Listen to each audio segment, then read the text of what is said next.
Hey, what's going on? Welcome to the Social Distance Video Podcast. I'm Bobby Del Rio. I'm Megan Laursen. And I'm Stephanie Baird. So if you've watched it for the first time, basically what we're doing is every episode we're going to be talking about what it feels like to be socially distanced from one another. So we have a Facebook group that you can join. It's called Social Distance, the Series by Bobby Del Rio. And if you join the Facebook group, we post links to our podcast every week, and literally anyone can join. So join us next time. Yeah, and every week we have a new topic talking about the most recent developments in COVID-19 around the world. So we would be happy to have you anytime on any show. So this week's topic is, it was supposed to be the economy, and then I saw 1,000 people died in New York yesterday, and it was so I guess I don't know how to say that. Basically, it's getting serious, right?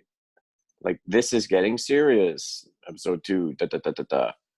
So here in Toronto proper, right? Because there's also the GTAs. We have all these sort of little cities around Toronto, but right now in Toronto, state of emergency, and they just said basically it's going to be like this for 3 months. So be prepared to be inside your home for the next 3 months.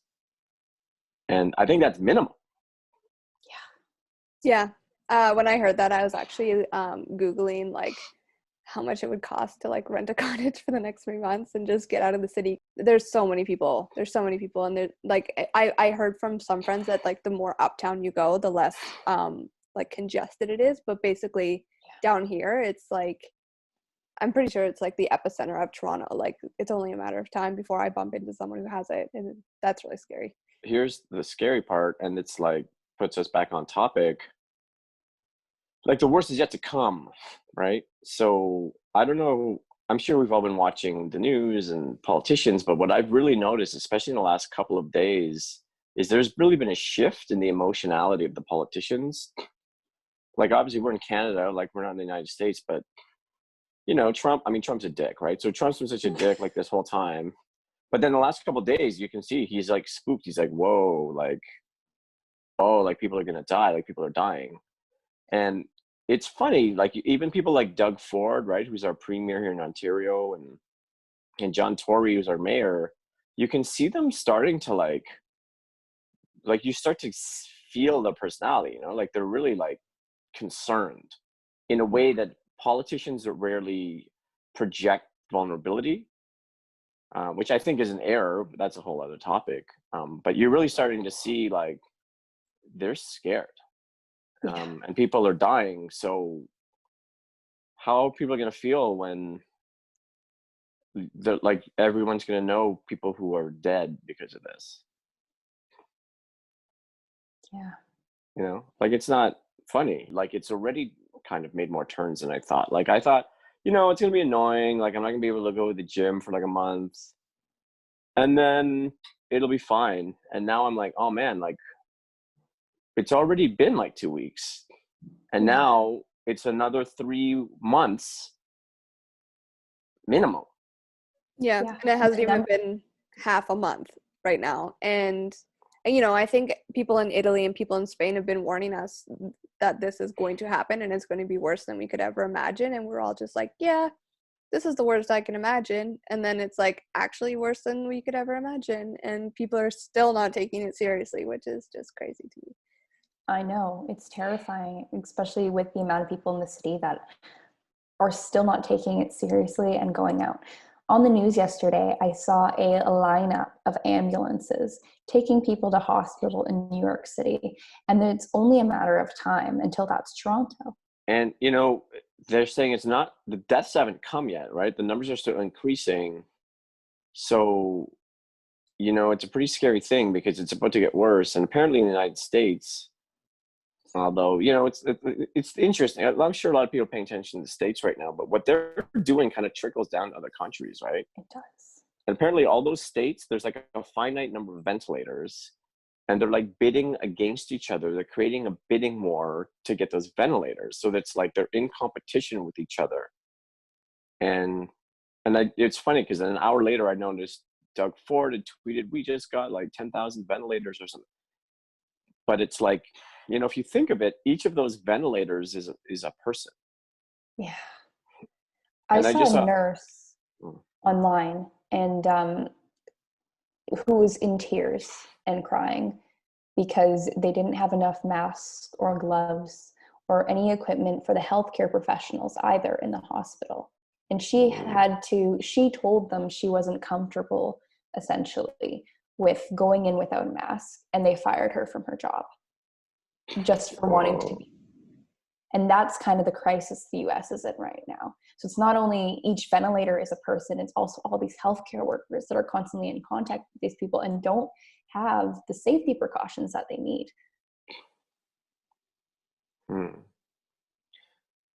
And you know, it's funny in that there's also things like masks and like, it's like resources, right? There's a finite number of resources. And we've known this for maybe a month. They've been saying it. Like, the reason we're quarantined is not, I mean, most of us are going to be okay. Some of us have no symptoms, to the point where I don't even know, do I have COVID? Like right now my nose is stuffed up and I'm like, do I have it? Or is it just allergies? Because I have seasonal allergies, and this is the time of year for that to happen. Or, you know, yesterday I was playing games with my friends and we were laughing a lot, so I was coughing a lot, and then I started panicking that, is this because I was laughing or is this because I'm sick? And now it's gone away. But, you know, like, this is a really difficult topic that we are discussing right now. And I'll be honest that, like, part of me just wants to retract from this conversation and steer it somewhere else. And I'm trying really hard not to. But, like, the idea of talking about death and knowing that a lot of people are going to die in this scenario is a really difficult thing to wrap our head around. You know, like, we're all like sharing memes and making COVID-19 jokes and all this kind of stuff, but like at the end of the day, millions potentially are going to die as a result of this disease. And, you know, it's not funny. So it's like, how do we keep ourselves like in a positive place while also at the same time feeling the weight of how big of a deal this really is? Well, and it's hard to feel the weight of it. I mean, look, I'm 42, and I mean, I've never experienced anything like this. And everything I keep reading and hearing about from older people is the closest parallel is World War II. Like, we're basically in wartime conditions for the first time in our lifetimes, for most of us, for many of us. And, you know, I remember, like, I'd watch those old war movies, you know, World War I, World War II. And I was like, that'll never happen again. You know, to the point where I was like, I thought, you know, if I was like conscripted or whatever, like I have to go fight in the war, I was like, I'm not going. Like, I'm going to find a way to, like, you know. But now already, I'm telling you, there's an instinct where I'm like I'm young-ish, you know, I'm like fit, I'm like healthy. Like, do I volunteer at the hospitals? It's like, it just feels like there's a war being fought, and I could be a soldier for this cause. Should I risk potentially my life? I mean, it seems like a mild risk, but I don't know, like, should I just stay indoors and make podcasts when I could be maybe saving lives? I don't know. And I wonder what's going to happen once we have a shortage of healthcare workers, because there are a lot of them that are contracting the virus because they're working day in and day out just trying to contain it. And with all of us not having, you know, medical training unless we are one of those professionals, how are we going to manage? And that begs the question, are we going to have regular people in hospitals trying to help out? Are we going to have maybe people in med school, people in their undergraduate science degree? How are we going to find people to help cure something that, you know, there is no cure for, when all the healthcare professionals are sick? Yeah, for compare, because I have made the parallel myself to World War and what, you know, our grandparents or great grandparents for some of us went through, or parents for some of us. And Me? you know, Talking like, about me? Is that what you're talking about? well, actually, I was talking about my parents, but Okay. maybe Okay, you fall that's into good. the That's same fine. That's demographic fine. as my parents, No, Bobby. I no. don't know. Wow. Those youngins. Those youngins. Didn't you guys know Bobby is Stephanie's father? Wow. Yeah, but I have made the parallel of wartime and how much of an idiot I feel sometimes being like, this is hard, because like what we have to do at this, like, you know, what we have to do at this point is nothing compared to what they have to do. But yes, it is a similar conditions. And in the same way that, you know, kids were like, you know, spending months learning how to fly an airplane and then going to war as a pilot, like, is that going to happen in our healthcare system? Yeah. It's not even just our healthcare system, because, you know, to me, and again, like, I have no science background or anything, but there's no cure, right? So it's not even like we're getting all these people to like, oh, we need to make the vaccine, and here we're gonna, like, it's like you're basically just hooking people up to ventilators and hoping they don't die. Yeah.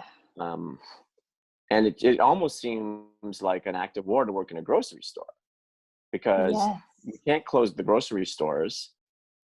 And I don't know if that sounds crazy to say, but in a way, like, the people who are working there are kind of heroes. You're right. And you know, the irony is that before all of this happened, people considered people in their position, you know, especially politicians. Oh, do they really deserve to make minimum wage? Do they really deserve that much when they're just a service worker? That's a lot of, you know, that was Trump's America's kind of ideology around that. And maybe after this, are we going to see a shift where these heroes are actually getting the kind of salary they deserve to survive? Yeah, I went grocery shopping this weekend. I think it was this weekend. And I remember it's like every single person that worked there that I passed, I was like, thank you so much. Like, I feel like they don't get thanked enough. And, you know, like we do like the whole applauding off our balconies for healthcare workers, which I think is really, really great. You know, but these people are like, we need food as much as we need anything. And they're risking their lives every single day. Especially at my grocery store, where there's like minimum 20 people in there at once. Yeah. Even delivery drivers, and that deliver your groceries to you, that deliver food orders to you when you can't get out to the store, are heroes. Because these people, you're right, while they work at a grocery store, they're putting themselves at risk every single day so that people can eat.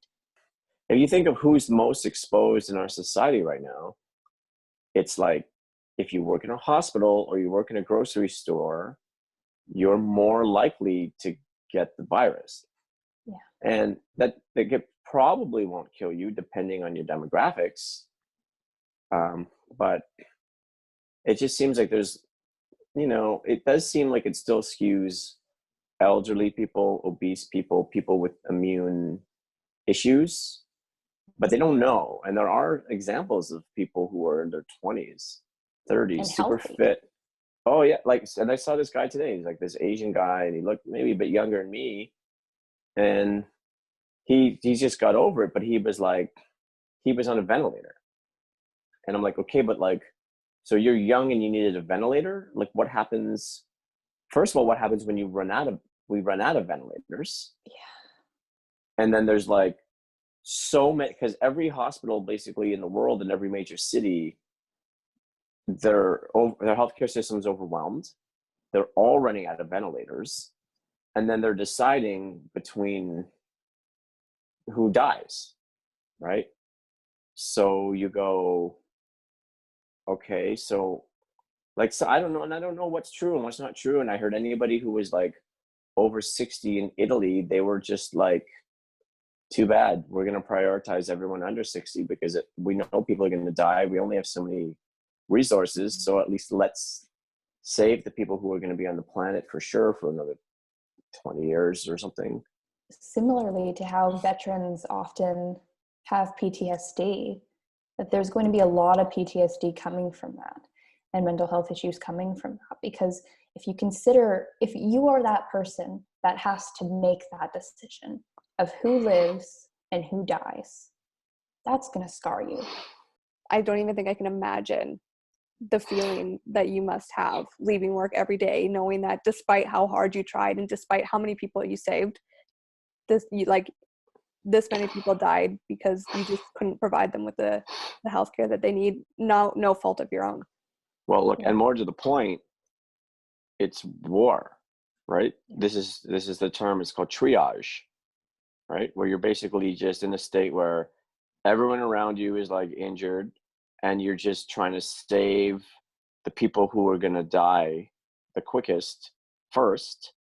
But then when you have a situation where an equal number of people are going to die, now you have to arbitrarily just choose who lives and who dies. I mean, it's based on who you think has the better chance of survival. And New York may be worse than Italy, because if you look at the population density of that city, oh my God, it's huge. Yeah, they haven't peaked yet. 1,000 people died yesterday. 1,000, and that's one day. You know, it's especially the cities. I know that people would consider New York to be smaller somehow, or because it's not a country, but people do have to consider the population is huge, and the risk for spreading COVID is rapid because you have that big population, right? But okay, so and here's what scares me. Maybe this is somewhat selfish, but I look at New York and I go, okay, like it's not as bad here, but the numbers are apparently COVID cases in Toronto went up something like 500% in the last 2 weeks. Yes. And I keep reading that they're like really concerned. They're like, this is not going the way we want. First, they were like, they shut everything down for like 2-3 weeks. Now it's like 3 months minimum. And now I'm going, okay, well, how bad is it going to get here? How high is it going to get before people stop going to Lakeshore and having a picnic with their friends, or going to Bellwood for beers with their buddies, Somebody told me, a friend of mine, that there was somebody she was in a building, and her neighbor had 2 house parties in the same week.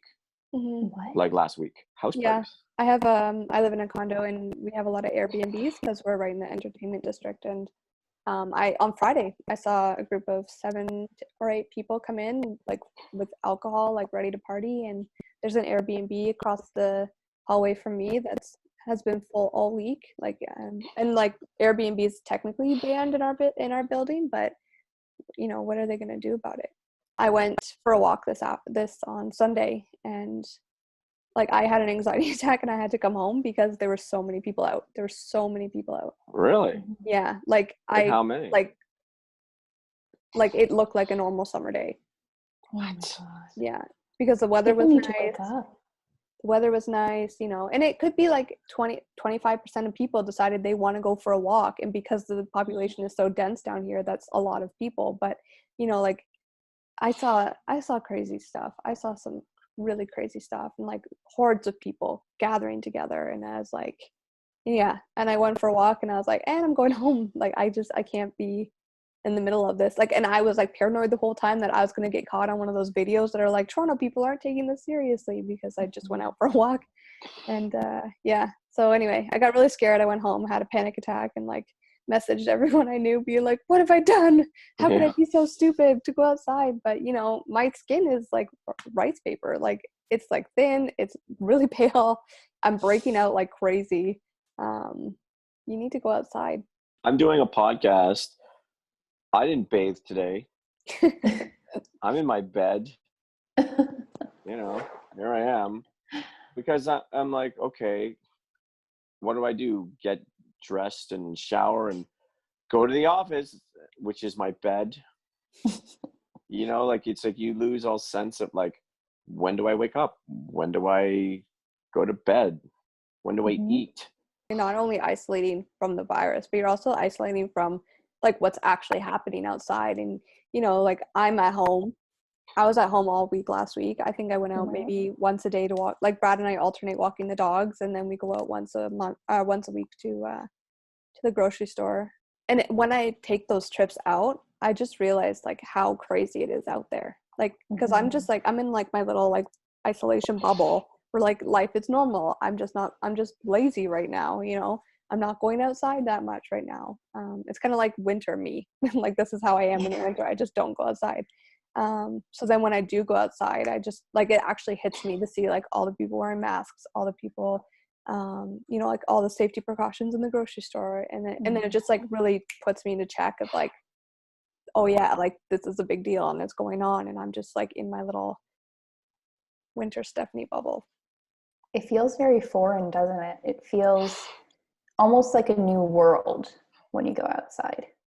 And I mean, that exact experience is what woke me up to, I need to get out of the city now, you know, and before this gets worse. But even up in, you know, small towns, those precautions are surreal. It just, you know, it almost doesn't feel real, if that makes sense. You know, it's real, but it feels like it's something you never thought would happen in your lifetime, and it's happening. Have you both watched Contagion? Definitely not. No, don't watch it now. It'll terrify you. Well, you know, but here's what's even more terrifying is that every single thing has come true in that movie. And we're now at the point in the movie where riots happen. So, like, I'm not trying to scare people, but I like to, like, be prepared, right? And I'm just thinking, I'm going, okay, so hold on. Everyone's partying because they're not taking it seriously. Now everything's being shut down. The economy, even though now people have all lost their jobs, they haven't felt it yet because it's 2 weeks. Okay, well, guess what? Rent's due today, right? And then what happens about next month? And that, like, so people are gonna start to feel the effects of a recession, right? Now you're gonna feel the effects of the fear because your friend died, right? Or your friend's in the ICU, or your grandmother, and then I'm like, well, and then how are people going to react once it really hits? Because I've been paying attention all the time and I wasn't really scared at all until about last night when I like messaged you guys at like 4 a.m. or whatever it was. Yeah, 2 a.m, I don't know. And I was like, so my topic's not going to be the economy anymore. My topic's going to be people are dying because, quite frankly, I'm getting a little freaked out. Oh, me too, entirely. It's just, and you're right to the point of riots, you know, might happen because the thing is, they've forgiven, you know, the Ontario government has forgiven mortgages. I think they've delayed mortgages, but they haven't delayed rent. They've said that, you know, you can't evict people, but people are already talking about on the news how am I going to afford next month's rent? I can only afford maybe half of this month. And so I can see some riots going on between the landlords and the people living there. And where would the balance be between trying to contain this virus and social distancing and also trying to pay your bills? It's just a terrifying scenario. And I'm wondering what's going to happen to post-secondary students that are just leaving university, because now was the time for them to go and get jobs, right? But they're not eligible for this EI either because they haven't been working the past 4 years they've been at school. So what do they do to support themselves as well as the people who've made $50? Neither can survive, and there are going to need to be some quick actions. The rules aren't clear, and it just seems like these promises are being made, but they're not like being seen through to the end. And it's really tough for a lot of people right now. And a lot of people are scared. And so here's the thing, coming back to this podcast, which, you know, I guess we should probably wrap up pretty soon. I'm really happy that we're making this. So thank you both for, you know, being part of this and moving forward. I think it's very healing and important. And I think, you know, we actually have people watching. So I think people are interested in what we're doing. But I will say, in a way, although I'm happy with this and I'm proud of it, I'm also scared in a way because I feel like subsequent episodes are going to be darker and darker because I think we're going to hear and experience worse things. And I don't know, just be prepared for anything, you know, like stay safe out there. Yeah, stay safe, everyone. And for those of you who'd like to join us next week, we would be more than happy to have you. We can just talk it through, hear your experiences, and hear what you're going through, because I think it can be healing for all of us. And that's why we're opening up the floor for everybody to join us, essentially, so that we all talk about it as a collective community around the world. Yeah, and if you do want to join, there's a link. It'll be in the description of the video on YouTube that you can click, and it'll take you to the Facebook group, and we post our meetings every single week there. All right. Well, until next episode, stay safe.